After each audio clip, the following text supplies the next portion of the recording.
विंध्यापुर नामक राज्य का पालन रंजित वर्मा नामक एक राजा करता था। उस राज्य का वही एक अमीर आदमी था। उसका कौशल वर्मा नामक एक बेटा भी था जिससे वो बहुत प्यार करता था। उस राज्य में पानी की समस्या थी, इसी कारण सभी पानी को बहुत दूर से लाते थे। पर वहाँ के राजा ने कभी भी पानी की समस्या को ठीक करने की कोशिश नहीं की थी। ऐसे बहुत साल बीत जाते हैं। उसके बाद वो राजा उनके आखिरी दिनों में सेहत बिगड़ जाने के कारण घर पे ही रहते हैं और उनका बेटा कौशल उस राज्य का पालन करने लगता है। एक दिन कौशल और उसकी बीवी उनके पिता के पास जाते हैं। उन्हें दुखी देख राजा कहते हैं, बेटा, मुझे देख तुम लोग ऐसे दुखी मत हो। हमारे राज्य में एक जादुई कुआं है और इसके बारे में सिर्फ मैं जानता हूँ। अगर तुम लोग पता कर पाए कि वो कहाँ है तो इस राज्य में सबसे अमीर बन जाओगे, क्योंकि उस कुएं से तुम्हें अनगिनत और अकल्पनीय पैसे मिलेंगे। वो हासिल करके तुम दोनों हमेशा के लिए खुश रह पाओगे। ठीक है पिताजी, आपके ही तरह मैं ये रहस्य किसी को नहीं बताऊंगा। ये कहके वहाँ से वो दोनों चले जाते हैं। उसके कुछ दिन बाद ही राजा रंजित वर्मा गुजर जाते हैं। एक दिन कौशल वर्मा और उसकी बीवी दोनों राजा के उस रहस्य के बारे में सोचने लगते हैं। पद्मा, वो जादुई कुआं कहाँ है, ये हमें कैसे पता चलेगा? आपके पिता ने उसके बारे में किसी को इसीलिए नहीं बताया क्योंकि उन्हें सारा पैसा अपने लिए चाहिए था। पर आखिर में उन्हें पता ही नहीं चला और वो ऐसे ही चल बसे। आप भी उनकी तरह मत कीजिए। मतलब सबको बता दूं उस जादुई कुएं के बारे में? हाँ जी, अगर सिर्फ हम दोनों ढूंढेंगे तो हमें कभी नहीं मिलेगा। पर अगर हमने प्रजा से कहा कि अगर वो ढूंढ पाएंगे तो उनकी पानी की समस्या हम ठीक कर देंगे और उन्हें ये भी बताएंगे कि जो आदमी कुएं को ढूंढ निकालेगा उसे आपकी जायदाद का आधा हिस्सा मिलेगा, तब पक्का हमें उस कुएं के बारे में पता चलेगा और इस राज्य में सभी खुश रहेंगे। हाँ, ये सही है। ठीक है पद्मा। उसकी पत्नी की बातों के अनुसार ही राजा उसके सेवकों के द्वारा प्रजा को विज्ञापित करवाता है। उस घोषणा को सुनते ही प्रजा उस कुएं को ढूंढने लग जाती है। उसी राज्य में सुरेश और प्रताप नामक दोस्त रहते थे। वो एक गांव से दूसरे गांव को बैलगाड़ी में लोगों को लेकर जाते थे। एक दिन वो दोनों पानी लेकर गांव वापस जा रहे थे। अरे प्रताप, क्या तुमने राजा की घोषणा सुनी है? नहीं सुरेश, क्या है वो?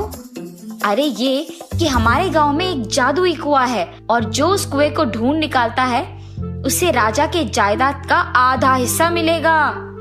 सुरेश, हर रोज ऐसे दूसरे गांव को जाना मुश्किल हो रहा है। अगर हम उस जादुई कुएं को ढूंढ पाएंगे तो हमें पानी के लिए ऐसे मेहनत करने की जरूरत नहीं पड़ेगा और हमारे साथ ही हमारे गांव वाले भी खुश रहेंगे। इसीलिए हमें उस कुएं को हर हाल में ढूंढना होगा। ये फैसला करके दोनों दोस्त उस जादुई कुएं को ढूंढने में लग जाते हैं। उनके बैलगाड़ी में पानी को ले जा रहे थे। सुरेश, कुछ दिनों के लिए एक ही जगह पर एक कुएं को खोद के उसमें पानी भर देंगे, तब हमें हर रोज ऐसे पानी के लिए दूर जाने की कोई जरूरत नहीं होगी।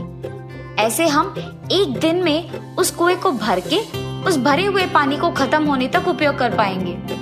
ये एक अच्छा विचार है प्रताप। चलो हम तुरंत एक कुएं को खोदते हैं। ये फैसला करके दोनों उनके घर पहुंचकर वहीं पास में कुएं को खोदने लगते हैं।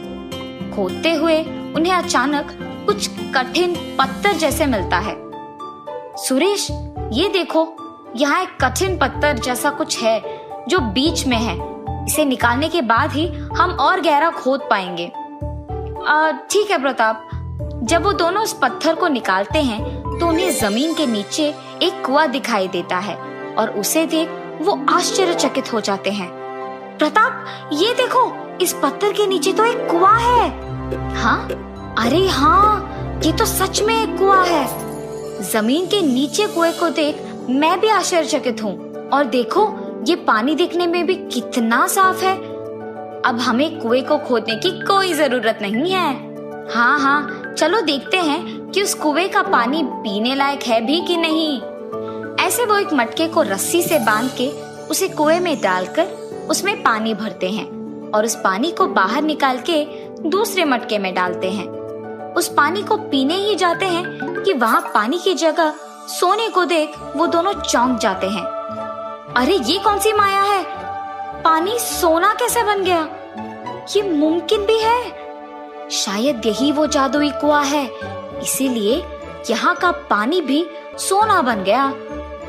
एक और बार उस कुएं से पानी बाहर निकालकर देखते हैं। चलो, इस बार वो पानी को मटके से बाहर निकालकर उसे जमीन पे बहला देते हैं।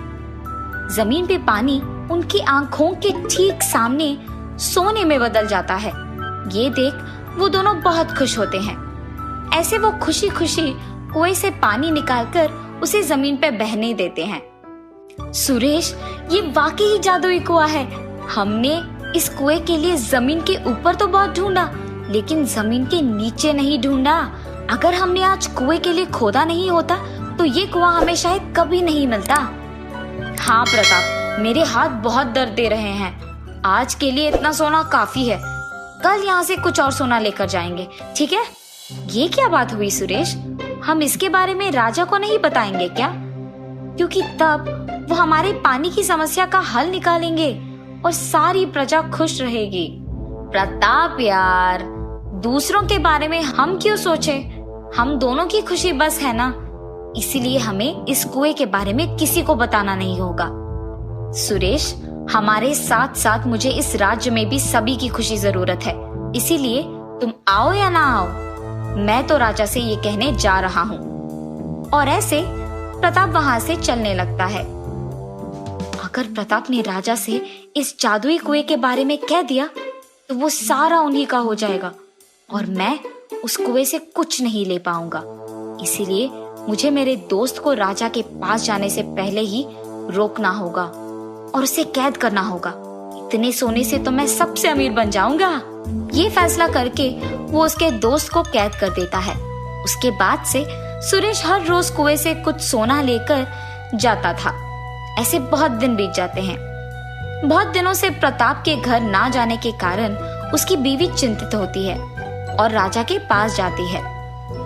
राजा जी, मेरे पति सुरेश के साथ बैलगाड़ी चलाते हैं। वो कुछ दिनों से घर नहीं लौटे हैं और मुझे सुरेश पे शक है। मुझे बहुत डर लग रहा है। माता, आप फिक्र ना कीजिए, मैं आपके पति को सही सलामत आपके पास लौटा दूंगा। आप हिम्मत से काम लीजिए। राजा के ऐसे कहने पर वो वहां से चले जाती है। सेवकों, सुरेश नामक आदमी का पता करके कुछ दिन उसका पीछा करो। जी प्रभु। राजा के आज्ञा के अनुसार ही सेवक सुरेश का पीछा करते हैं। एक दिन सुरेश रात के समय में उस जादुई कुएं के पास जाकर उसमें से पानी निकालकर उसे जमीन पे बहलाता है।